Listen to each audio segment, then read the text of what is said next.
Hello, hello, hello, and welcome back to the Mo Money Podcast. This is episode 221 and also the final episode of season 9 of the show. This means that, well, after this episode, I will be going on a tiny bit of a hiatus until the new year for the holidays. So season 10 will kick off January 15th, 2020. Oh my gosh, new decade. What? That is, Anyone else kind of panicking about the new year and especially new decade? I get like this every December. I get a little panicky because we're just ending this chapter and starting a new one. And maybe it's because I'm self-employed, but every year I get anxiety around December because there's just a lot of things happening, a lot of expectations, all these things. But what I am really excited about is I have a really amazing episode to end this season off. I'm so glad I was able to get her on the show. I'm a big fan of her book. I have Danielle Town on the show. She is a New York Times bestselling author of the book Invested, which highly recommend you grab a copy of. I will also be giving away copies of it for my big book giveaway. So make sure to listen to the end of the show to learn more about that. She is also an investing practice expert who, as a startup and venture capital attorney, knew she should have been doing something with her money, but was afraid of numbers and stock markets. So she eventually transformed that fear around money and became a mission-oriented investor who now helps people discover their own transformative power through her newsletter and courses and podcast, and of course, her New York Times best-selling book. And of course, she's also a regular contributor to CNBC, MSNBC, and she also has a TEDx talk. She's doing a lot. She's doing a lot of amazing things.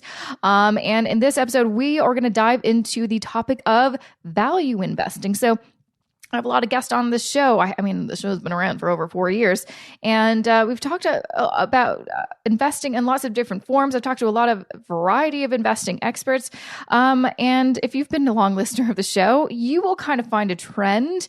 A lot of them basically say the best way for most regular investors like you and me, is to practice passive investing or indexing, where you basically use a robo-advisor or do DIY investing, build a portfolio of either index mutual funds or index ETFs. Basically, you buy in, investing products that track the movements of a market index.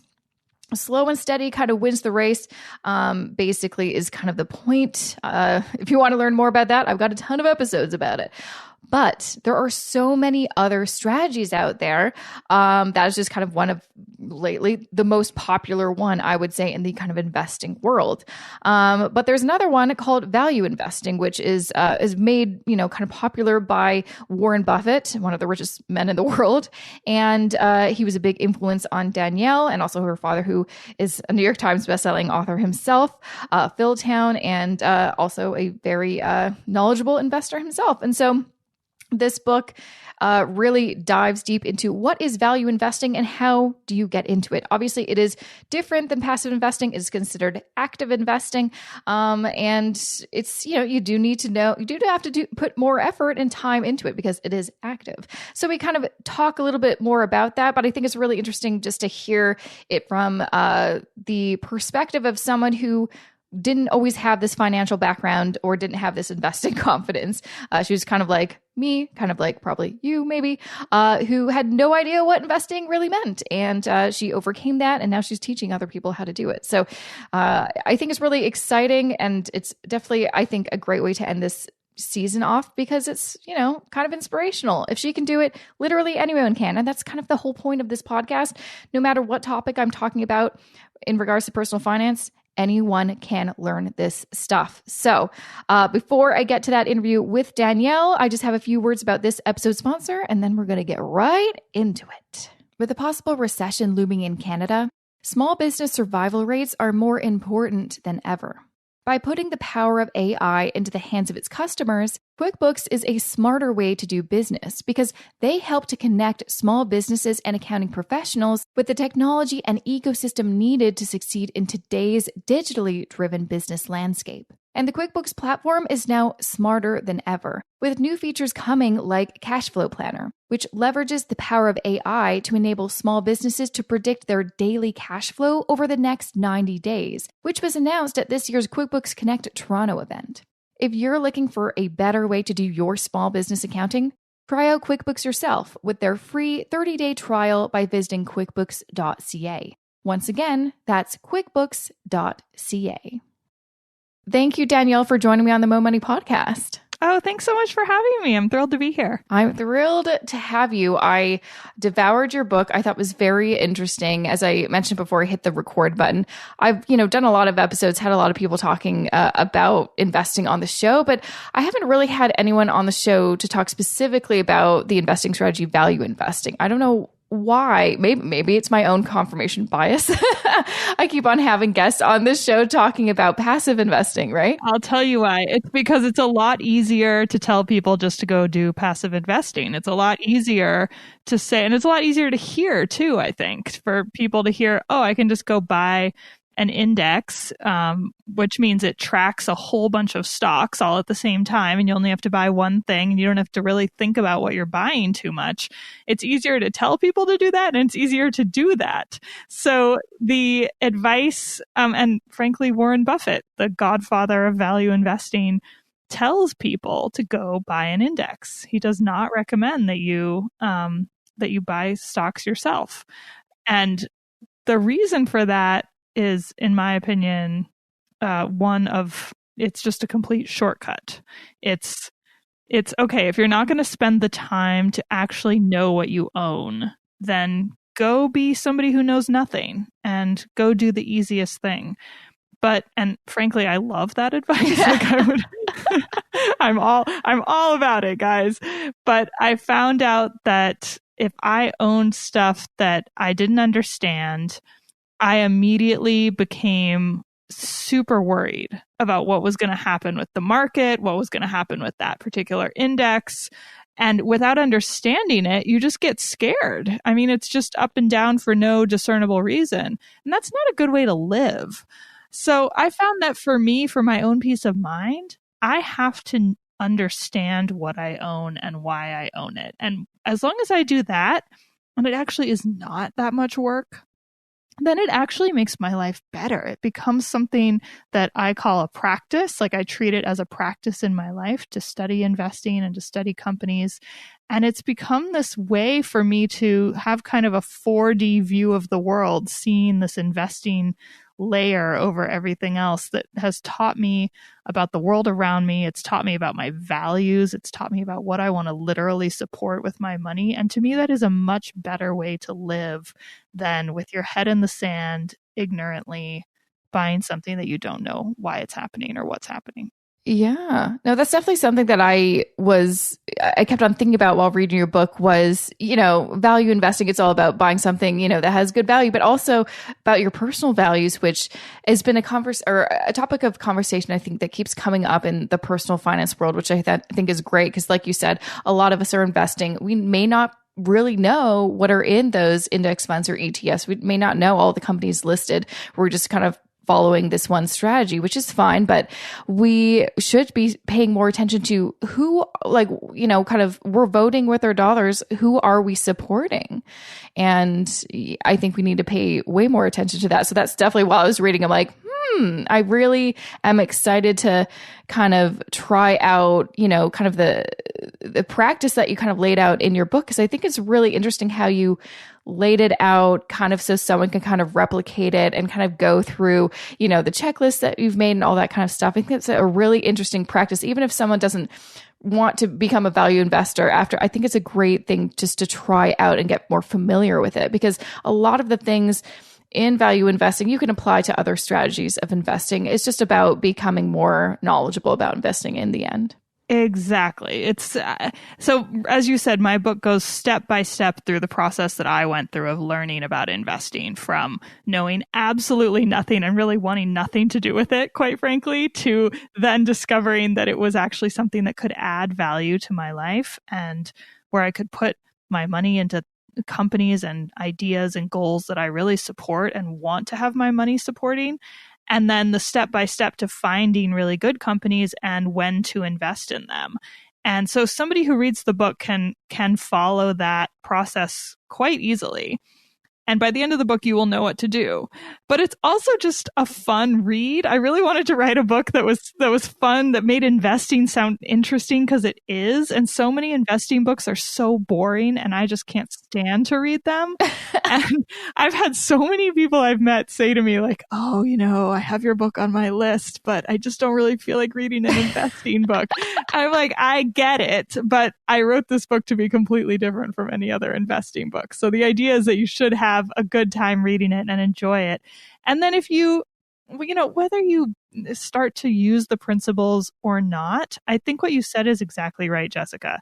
These ideas of finding companies or investments, which could be like, apartment buildings, it could be houses, it could be private companies, it could be investing in startups. These values are the type that can be used to determine a company, or I should say an investment that you understand, that has good management, and that has strong competitive advantage, and that you get at a good price. Those are the most basic principles that come straight from Charlie Munger, who's Warren Buffett's investing partner. And you can use those principles for absolutely any kind of investment. So it doesn't have to be, I want to go become an expert on public companies. It can be used for any kind of business. I've also had friends who run businesses who have said to me, like, I'm using those principles to actually run my business better. Because if, as investors are looking for those kinds of things, of course, if you're running your own business, you want it to live up to those principles. So it's a really flexible strategy, and it's one that's just helpful to know about for living your life. And that's the cool part of it. Yeah. So what I really enjoyed of your book, because you went through your whole process of going from total beginner to, now being a value investor and confident and knowledgeable about what you're doing, is clear in the book. There's a big learning curve right. And I actually appreciated that, because like you said, a lot of these investing books that are out there, they do describe, lots of things you talk about, but in a way that is sometimes hard to digest. So how were you able to actually, and you took a year, in this book, that's kind of the time frame, which I really enjoyed, because sometimes it can take a year or 2 years to really really get it. What were you able to do? Like, when did it click? When did things start to click for you? I think things started to click around, I kind of had two clicks. There was one that was around like month 4-ish. And then there was another one that was around month 6-ish. So what happened to me is that I'm a startup lawyer by training, and I was practicing law in Boulder, Colorado, and loved what I did, loved my work, loved my colleagues. Everything was good, except that I was just working so much that I was getting completely burnt out and exhausted. And like my hair started falling out, and I started not being able to digest food. Like my stomach just didn't work. And I started taking all these pills and, homeopathic aids. And I went to acupuncture, and I was just doing everything just to function, because I was just under so much stress and I was so exhausted. And that is not a rare story. I mean, I would say most people I know have some kind of lifestyle along those lines, and we just think it's normal. I thought it was normal. And so I went to the doctor when my stomach was having all these problems, and she said, well, I think you might be stressed. And I said, no, I don't feel stressed. And I really meant it. I did not feel, I couldn't even feel what was happening to me. And so my dad, who's an investor, said to me, you may not be able to keep up this job for much longer because of your health. And if you can't, what are you going to do to take care of yourself? And I said, well, I have no idea. So he said, okay, you need to learn the basics of just how to invest. And he had tried to teach me this stuff a few times before when I was younger, but it didn't work. And to answer your question, this is how I started to figure out that I needed to find my own way into investing and into companies and financial statements and all the stuff related to investing. I needed to find a way that worked for me. And I am not a financial type of person. I didn't go into finance. I don't love numbers to this day. I am not super comfortable with financial statements. That's just who I am, and that's not going to change. So how do I, as somebody who is very smart in many ways, I'm not trying to put myself down, but I'm aware that I have, strengths and weaknesses. How did I get into this? And I said to my dad, who loves spreadsheets, by the way, and is like a total numbers guy, I need to be able to ask you any questions that I want so that I can just find my own way into this and basically teach it to myself. And to his credit, he said, okay, absolutely.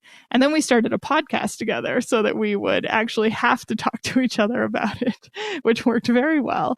And so the way that I found that worked for me and was number one, just being me and saying, okay, I'm not going to become somebody different. I'm not suddenly going to become interested in finance. I'm not suddenly going to start loving watching CNBC and have people yell at each other on my TV. Like, that's not my favorite thing.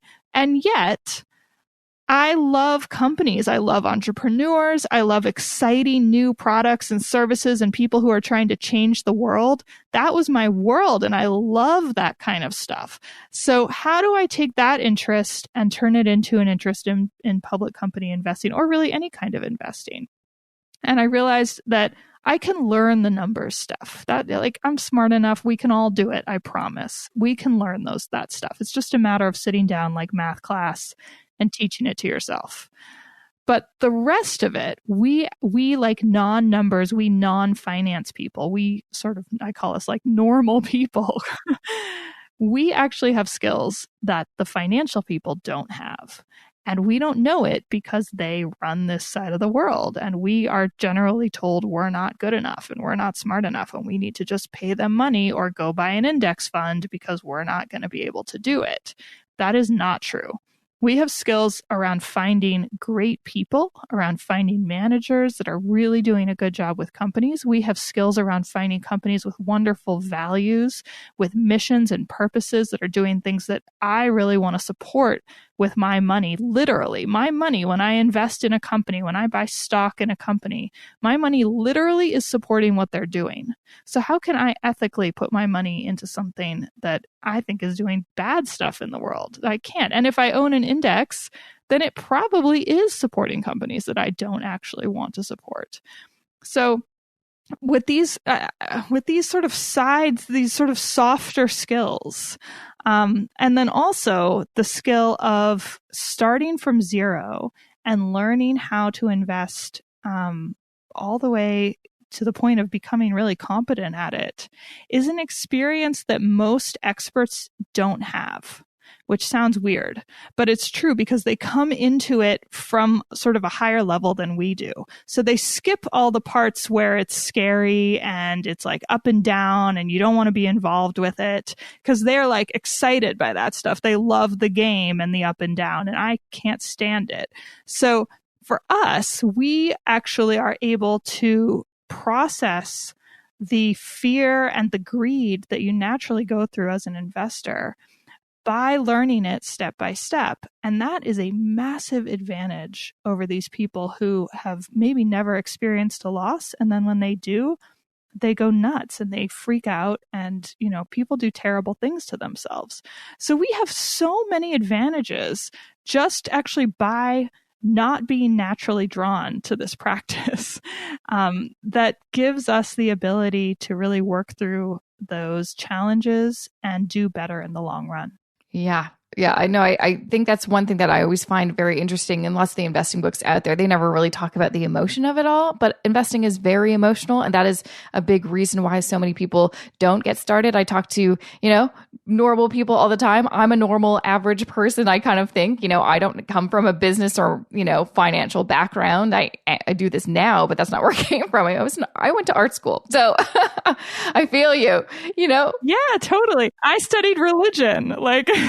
Yeah. It's like very different background. So for me, like you, I really related to that and that, there was a big learning curve. And I, for years, would just write or talk about general personal finance. I'd never dive into investing because it just felt like it was too difficult or too complex. And the people that I would talk about it who did know about it didn't make me feel any better about it exactly. And so I really appreciated you kind of talking about going from ground zero to actually learning this. And yes, it is kind of sometimes hard. And, there's like sections where you talked about just not understanding this one thing and just could not, is just like this roadblock. You just like, you can't get over it. Or I like how you described it as like, as if there was a fog. I'm like, that's exactly what I used to think. It's like there's this fog in front of me and I cannot see the other side, but eventually you can walk through it. But it does kind of take, time, patience, and like not quitting your kind of own investing practice. What were some things that you did to kind of overcome some of those barriers of just like not getting something?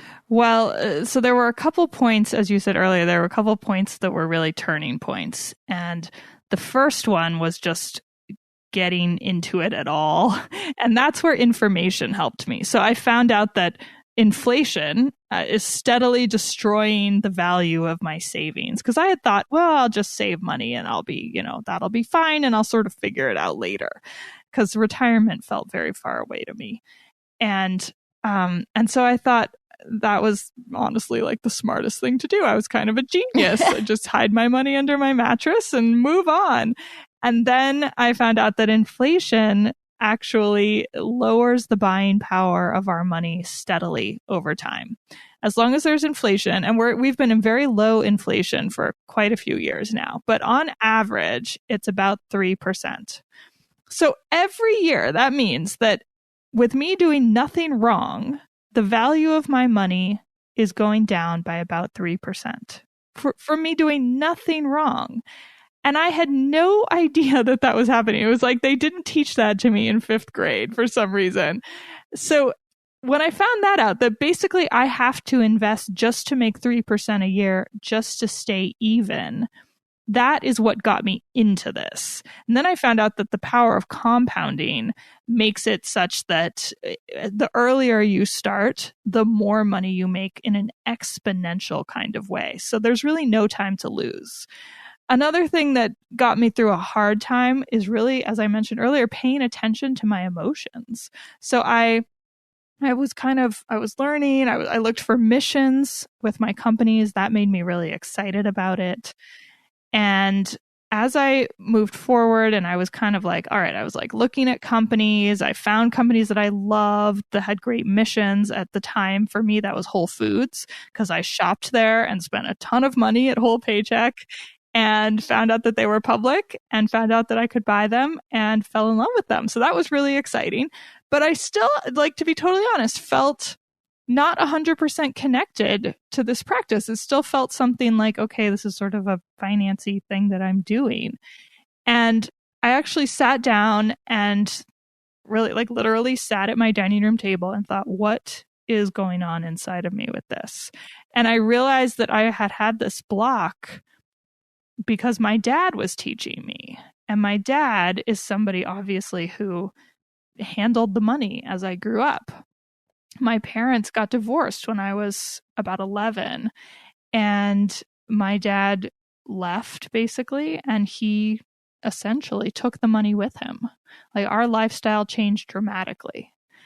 And as I sat there, I remembered that happening. And I had, of course, remembered that happening many times because of all the divorce stuff. But I don't know, it's so funny the way our memories work. I had never thought about it from the point of view of what happened with the money until that moment, until I had started to really engage with my money for the first time with this investing practice. I had not remembered that experience had happened. And here's my dad, like, teaching me about money. So I didn't feel like I trusted him. And that's what the block was. That's what was stopping me from getting really into it. And that was really, God, it was so painful to go through. I can't even tell you. It hurt physically because I love my dad. And by the way, so that did happen. He did leave, and my parents went through a massive war in their divorce, as divorces can tend to be. But then eventually they actually fired both of their lawyers and sat down in a room with a mediator and worked it out. And he, once he realized that he had been affecting our lifestyles, he came back and made sure that we were taken care of. So, I don't want it to sound like my dad like never came back or anything, but he did, and he feels terrible about that happening. And so because I went through this process of really seeing like, what is it about this money that is causing problems within me? I ended up talking to him about that. We had never talked about it. And we, for the first time, really got through that part. I heard his perspective. I heard some stuff that happened that I had never heard before. And we were able to kind of work through it and connect on a new level. And from there, it was like full on. Like I was all into the investing practice. I didn't feel any more blocks about it. In fact, it had helped me. It had opened up this new part of my relationship with my dad and my own ability to take care of myself and to connect to my family. And we talked about his parents and my mom's parents and what they did with their money and how that affected them, and how they think about money and how that affected me and how I think about money. It's amazing how deep this money stuff goes. And the only way that I've found to engage with it is to engage with it. It will not come up otherwise. And since the book has come out, I've heard from a number of people who have said that they also have been through this experience of once they started their investing practice, it brought up old stuff that they really had to work through. And, that can sound kind of like maybe you don't want to do that. And I can understand that. But I also think we're here to do better in our lives, and we're here to be happier. And if there's stuff holding us back, keeping us away because we're afraid or we have trauma from the past, which frankly most of us do around money, then let's go for it. Let's work it out, and let's make it so that our lives can be better and our children's lives can be better. And it can really be a shift that we can make for our families, not just for ourselves. So that was a huge turning point for me. Yeah, no, I really, really enjoyed that part because I definitely identified with that. I'm sure it sounds like a lot of other people have, in that we all have our own issues with money. And I think, and I get this from a lot of people I talk to that don't think that they, are worthy or can change their financial situation, probably because, well, my family's always been like this, so that's how I'm going to be, or whatever the case. We all have our money issues. And I definitely identified with the whole, you kind of mentioned in the book, you and your father have issues with, or he specifically talked about like his issues with his parents and money, and that they never really wanted to be wealthy, or there's a negative connotation to wealth.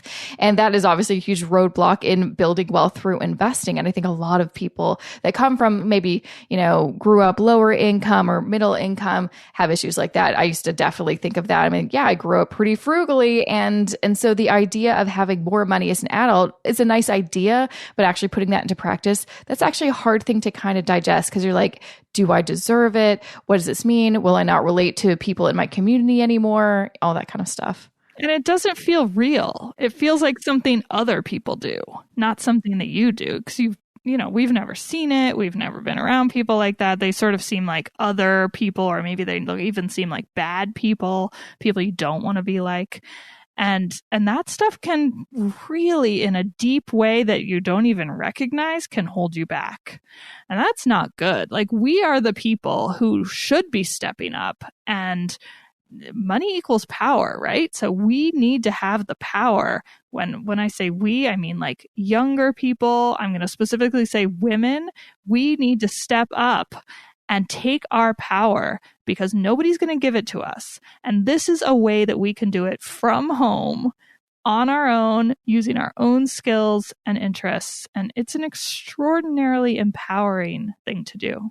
Absolutely. And one thing I found really motivating too in your book is you do, we talked a little bit about values, but also like your why. Like, why are you doing this in the first place? And I tried out, you on your website have a your number calculator, which I suggest everyone try out. I think that's kind of a great starting point, because a lot of people have this hard time of really understanding, like, what does it mean to invest, or how much can I build? But they're also like, but why? Like, I don't even know why I'm doing this. And well, typically the reason you invest is so you can become financially independent or have enough for retirement. retirement, but most people have no idea what that actually looks like or that means. What is that number?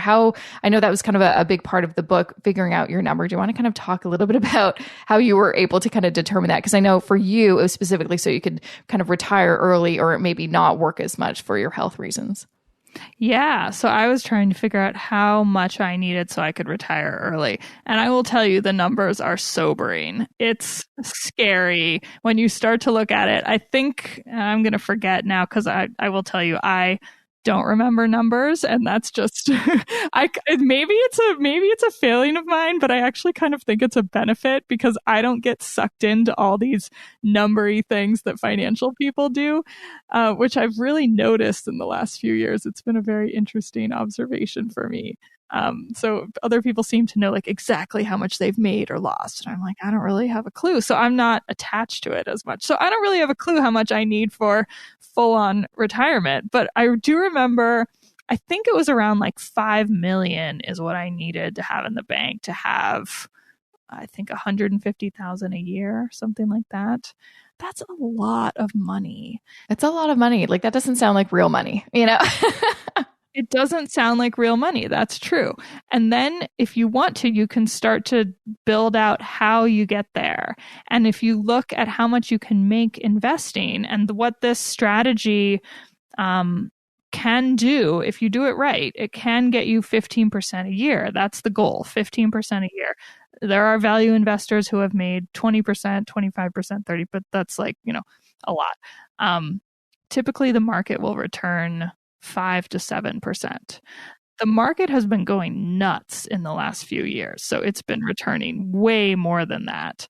But on average, and it will average out at some point, it returns about 5 to 7%. So if we're looking at 15% a year, and you can find these charts in the book, you can really, depending on how much you start with and how much you're willing to put in every year, and it doesn't have to be a lot, it can be a few thousand, you can get to that number pretty quickly, but you have to start now. That's the problem.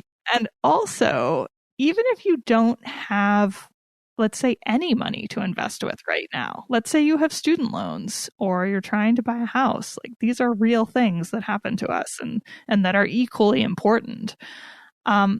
I think that starting, and I was trying to pay off my student loans when I started. So I didn't have an investing fund. I had some savings. Like I said, I was kind of hiding it under the mattress.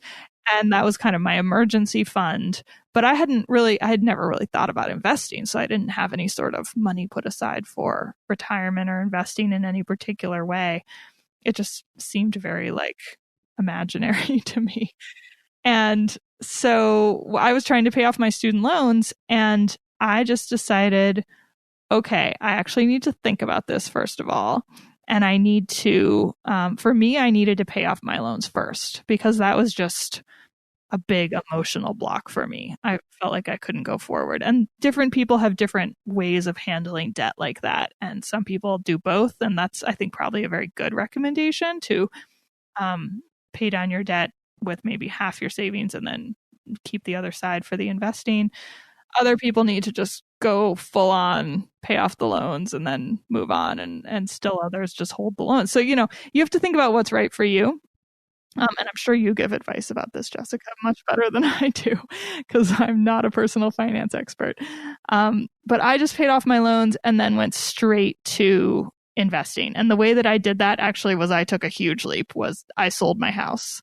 And my house had gone up in value so much. And there's another investment that I made, by the way, which turned out really well for me, that I was able to pay off my loans and still have a really good amount left over for investing. And that's how I did it. So I did not expect to make such a drastic change in my life at all. It's pretty extraordinary when you start a practice that opens up your life in this way. Things just sort of happen. They sort of like come to you. It's really amazing. And I had felt so closed and very much head down, working as hard as possible and saving money and just doing everything I could. And I just felt like I was treading water and getting nowhere. And then all of a sudden, first of all, I met a guy who lived in Europe. So that was a big change. And And then I just realized I was so burnt out. I didn't really want to do that job anymore. And so that's when I decided to go all in, sell my house. I moved in with my mom, which is not a typical way of success in life, but I felt like I was the happiest and most successful I'd ever been in my life. And I ended up getting married and moved to Switzerland. And that's when I wrote the book. So, whoa, that is a big change. It was a huge change, and it's been awesome. It's just been you can't plan this stuff. So, yeah, there's just something about really like having a different view that sort of takes you out of that this is my life and there's no other options viewpoint. And for some reason, investing does that, not just for me, but for so many people that I've heard from about.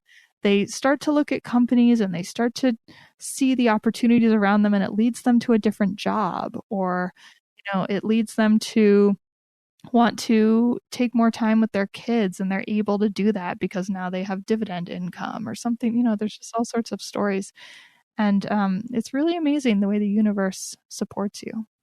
Yeah, I think it sounds like what you're saying is that for the first time ever, you kind of really just stopped and took a look at what you're doing through your life. Because I totally understand. I remember being in that grind where you're just like working. You're like, what am I even doing? I don't even know how I got here or what I'm working towards. So taking that time to really reflect me, like, where am I right now and where do I want to go and what should I do to get to where I want to go? I think so many of us just get caught up in the busyness of life. So it's important to take that time to really figure out, what are we doing with our lives? Because then you probably, if you hadn't done all of the things that you did, take that time to be, I want to invest, you probably wouldn't be where you are right now, which seems like in a much happier place. And I remember sitting there and thinking, so I was in a law firm, and the whole point of working your way up in a law firm is to become a partner.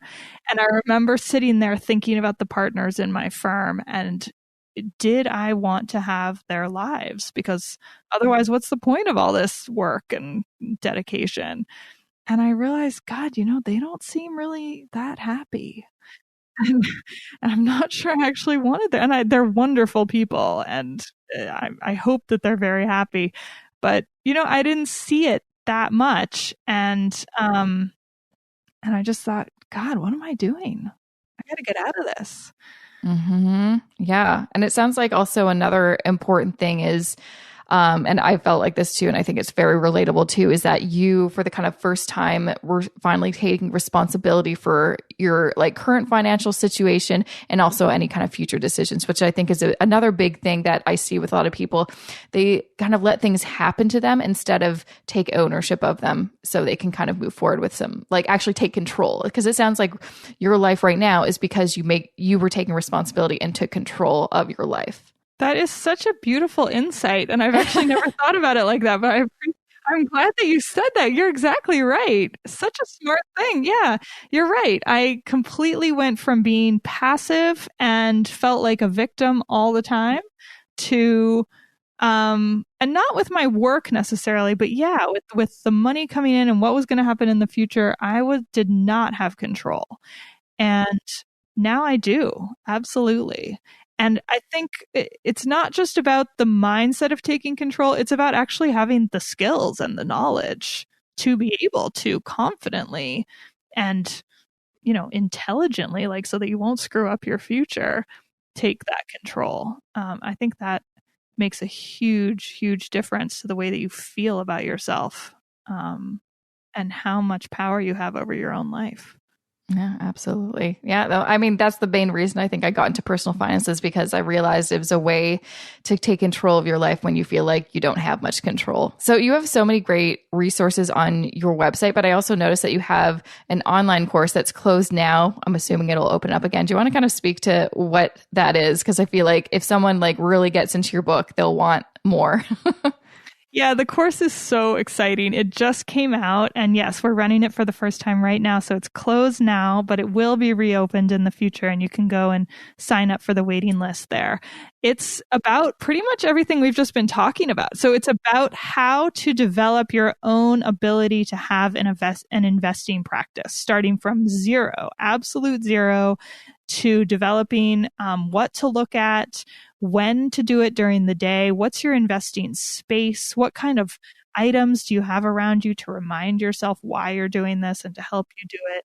It gets into the emotions that I talked about, like the stuff I went through with my dad and the divorce. You also have those. I guarantee you we each have money stuff to deal with. And so the course focuses on that and gets into it to work through those things, which you really have to have an investing practice for a little while before you can get into that. So it gives you the resources to deal with it.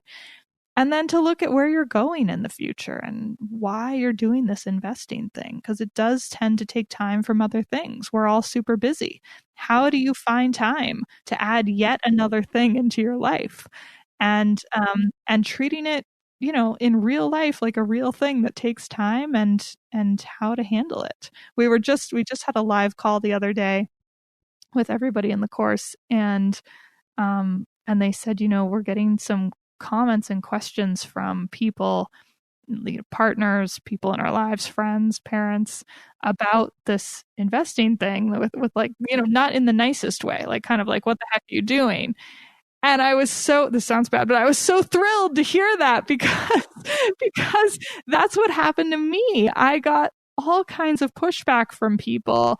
And I actually put that in the course because I thought, if it probably wasn't just me, this probably happens to other people. And it's hard to stand up to other people when you're doing something new that you don't totally understand yourself yet. And so it was just such a nice, like, symbiotic moment of, I put that in the course and we're getting to it. And this is what people are dealing with. So I think I've tried to make it very, very real and very practical to develop a really deep practice so that by the end, and I've called it an investing practice a number of times now on this show, I think of it as a practice, like a yoga practice or a medical practice or any kind of work that you do that you are constantly getting better at and that never has an end. Because when I first started, I thought like, oh, I'll just learn and then I'll learn and then I'll be done learning and I'll know at that point. That's not going to happen. This is a never-ending growth project. And by thinking of it that way, it took the pressure off me. I didn't feel like there was some test that I was going to have to meet at the end of it. Instead, it's just a really lovely way to continue learning. And so this course is set up in over 7 weeks, which sounds long, but it's only 15 minutes a day, which is a real life investing practice. And it's only 5 days out of 7 days. So it's not even every day. And at the end of the 7 weeks, anybody who takes the course will come out with a regular, strong, deep, established, where you go, when you go, what it looks like, what it is to show up to investing practice, and you will be able to go off on your own and practice without any problems. That's so exciting. It's awesome. Honestly, it's been so fun to see it as people are going through it this first time. So I'm really excited for it to open up again. Yeah, no, definitely. So where can people find more information about that and about you, and where can they grab a copy of Invested, the book? Well, you can go to danielletown.com, which will give you links to all of those things. And the course and my newsletter are under resources. And then the book you can get, the course is called Mostly Invested, by the way. And because we are all kind of mostly invested. Like, it's okay to not be all the way there yet. It's actually totally normal. And I just really want to emphasize that because we don't hear that from anybody in the financial world. And then the book is called Invested, How I Learned to Master My Mind, My Fears, and My Money to Achieve Financial Freedom and Live a More Authentic Life, with a little help from Warren Buffett, Charlie Munger, and my dad. And you can get it on Amazon or any independent bookstore. I always try to support independent bookstores. And wherever books are sold, really, you'll be able to find it. And it's a New York Times bestseller, which was super exciting. I know. Congratulations. That's crazy. Yeah, it was crazy. I was just blown away. So thank you to everybody who bought books. It was very exciting. Well, I can't wait to get other people reading this. I think it's really important to, learn different strategies and different perspectives of investing because it is quite broad, and just to like you said, it's like you're never done learning. So it's important to keep on learning and reading more and learning new things. So I appreciate you taking the time to chat with me on the podcast. Thank you so much for having me. And that was episode 221 with Danielle Town. Make sure to check her out at danielletown.com. That's where you can find more information about her course that we talked about, her newsletter that you may want to sign up to. And of course, she has a bunch of great resources and calculators like I mentioned in the episode as well. Also, pick up a copy of her book, Invested. It is a non-dry, boring book, and also just a really interesting look and take on how to become a value investor if that's something that you want to just learn more about or get into and don't know where to start. I have a lot of important things to share with you, obviously, because this is the last episode of the season. So do not go away. I just have a few words to share about this episode's sponsor. Cash flow is one of the biggest struggles that small businesses face. And new research from QuickBooks shows that 78% of small business owners don't feel like their business cash flow is under control. This new research also shines a light on the important role that payroll plays for small businesses, uncovering that 85% of small business owners who are planning to hire feel held back by a lack of knowledge in the hiring process. Business tools like QuickBooks are enabling small businesses with the capabilities to do smarter business. From providing predictive technology like the cash flow planner that enables small businesses to predict their daily cash flow, to receipt capture technology that means the days of storing receipts in your shoebox are over. QuickBooks is providing small business owners with the confidence needed to succeed in their day-to-day roles. So if you're on the hunt for something to help you level up your small business accounting, try QuickBooks for free with their 30-day trial by visiting quickbooks.ca. Once again, that's quickbooks.ca. Okay, first and foremost, make sure to check out the show notes for this episode if you'd like to learn more. If you want some easy, clickable links to resources and things that we talked about in this show, just go to jessicamorehouse.com/221 or 221. And again, you can find the show notes for every single episode I've had ever if on my website. Just go to jessicamorehouse.com/whatever the number of that episode is. Very easy peasy. Or you can just search, find all of them on my website. Just go to jessicamorehouse.com/podcast. All of them are there. So as I mentioned, I am kind of freaking out because we're at the end of the year. Oh goodness. I'm excited, but I'm also freaking out because here's something crazy. Okay. This is actually a really big moment for me. So I think it'll be really the first week of January. I think actually January 7th will mark 3 years of self-employment for myself, which is a big milestone for me, but also officially 3 years since I left my corporate job, my last job. I was only at that job for 2 years, 8 months. And the longest job I ever stayed at was my kind of first job after university, my first full-time job after university. And I was there for just under 3 years. And so technically, me being self-employed, running my own business, I have been doing this the longest out of all of my jobs. I don't know. For me, that's pretty cool. That's pretty special considering when I did leave my last job, I really didn't know what I was doing. I did not have a game plan. I really just dove in and I'm like, oh, okay, well, we better make this work. And 3 years have gone by and I've made it work. And it still doesn't really feel real. My husband actually asked me, when do you feel like you'll stop feeling like it's not real or that, this isn't, a real business, a real job? Because sometimes I'm like, this can't be real. This is too, I don't know, it's not easy, but it's like, I'm really enjoying my job and I'm not getting sick of it. I'm not getting that kind of, every job I've ever had pretty much after a year, I'm like, all right, I'm already getting a little bored. I feel like I don't know if that feeling will ever go. I don't know if I'll ever feel so confident and certain in my own business, but maybe after 10 years, maybe I'll feel a little bit more grounded. But anyways, just thought I'd share that little nugget with you because I thought that was kind of cool. Oh, another really kind of cool personal accomplishment is, so, I have my own event series called the Millennial Money Meetup. I founded it, started the first one in September 2016. And since then, I've done a total of 6 meetups. I just did my last one. You can listen to the recording on this podcast, and also you can watch the full video on my YouTube channel. But when I did that first event, there's a few kind of copycats out there, and it kind of freaked me out. Like, they weren't exactly, one was trying to be exactly like me, shut it down. And so I knew I needed to kind of protect myself and my idea and the name. And so I started to work with a lawyer to get it trademarked, the word Millennial Money Meetup. Because, this was an event idea I had. I was working with brands, and it was really important for me to lock that name down. And 2 years later, guys, I just got the paperwork last week, and it's official. It's trademarked. Millennial Money Meetup. I own that trademark in Canada for 10 years. Took 2 years, though. Yeah.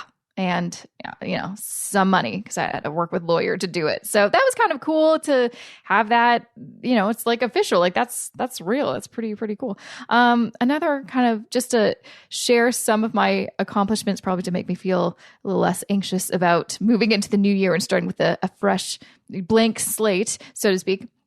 A lot of people ask me, because I get it. Sometimes people just listen to me on the podcast, which is great, or they just read my blog, or they just follow me on social media, or sometimes they come to my events, or they're like, I don't know anything about you, which is fine. So I get asked a lot, what do you do? And I'm definitely going to make a video for the new year, really breaking down specifically, like, what do we do? How do I make my money? But I wanted to kind of share something cool. Is what I've been doing for the past couple of years is I have this editorial calendar that basically I punch in every time, like any kind of piece of content or speaking engagement or thing that I do to keep track of all the things that I do. Because sometimes I'm like, what am I even doing?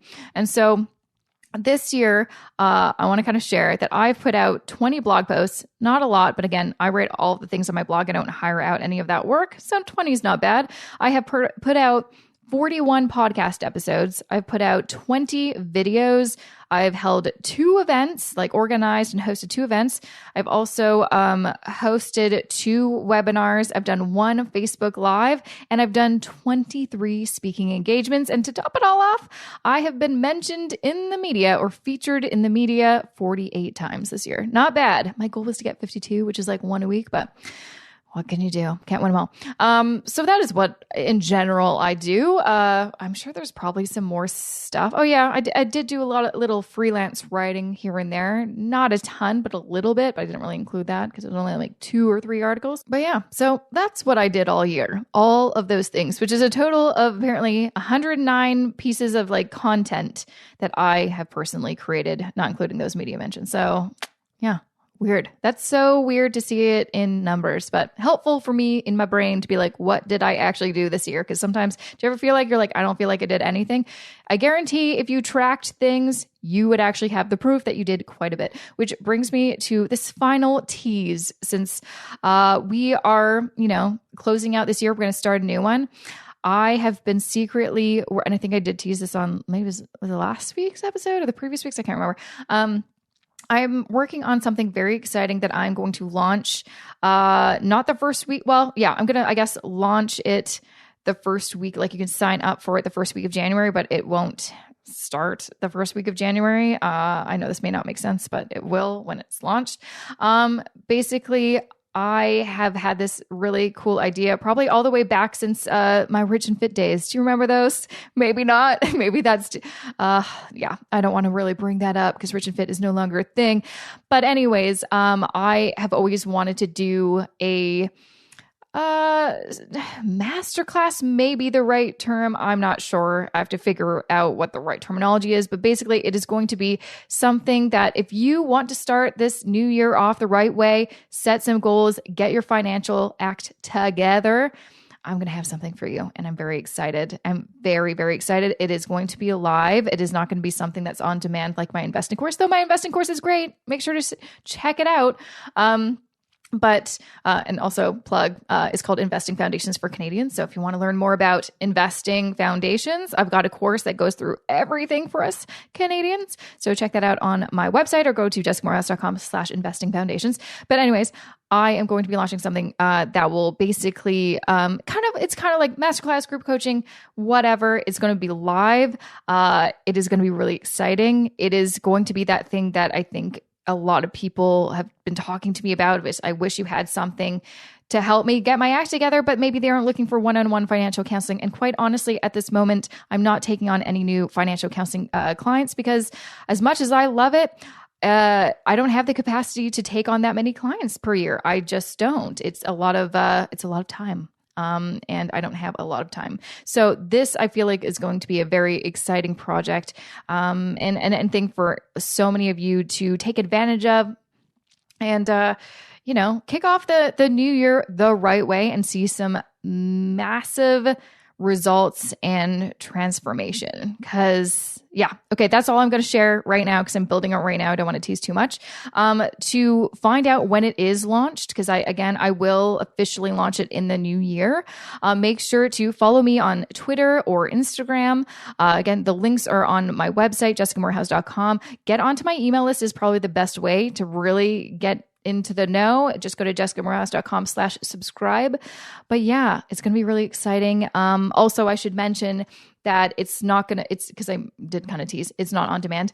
I'm going to open up registration and close it basically very fast. So it is going to be kind of a one-time thing. If it's successful, I may do it again in the future, but it's kind of a limited time situation. So definitely want to keep in the loop with that. So I'm very excited. I need to stop. Okay. Anyways, that is it for me. I've been yakking your ear off for a while. I'm just going to miss you a lot. Are you going to miss me? I hope so. I wish you the best holiday season ever, no matter how you celebrate it. I hope you have an amazing, wonderful time with friends and family, good food, good mulled wine, and enjoy this exciting, festive, wintry time. Thanks so much for supporting me, the Mo Money Podcast, listening. Make sure if you listen to this on Apple Podcasts or iTunes to leave me a review or a rating. I'd really appreciate it. Or even better, if you want to let me know what you think, take a screenshot of whatever episode you're listening to, share it on Twitter or Instagram or Insta Stories or anything like that, or IG Stories. Apparently Insta Stories is not a thing. People don't say that. It's IG Stories. I'm old. What can I say? Please do. I'll share it and love you forever and message you. And that'd be kind of cool. Okay, that is it for me. Thank you so much. I love you. Have a great holiday season. I'll see you back in 2020. Crazy.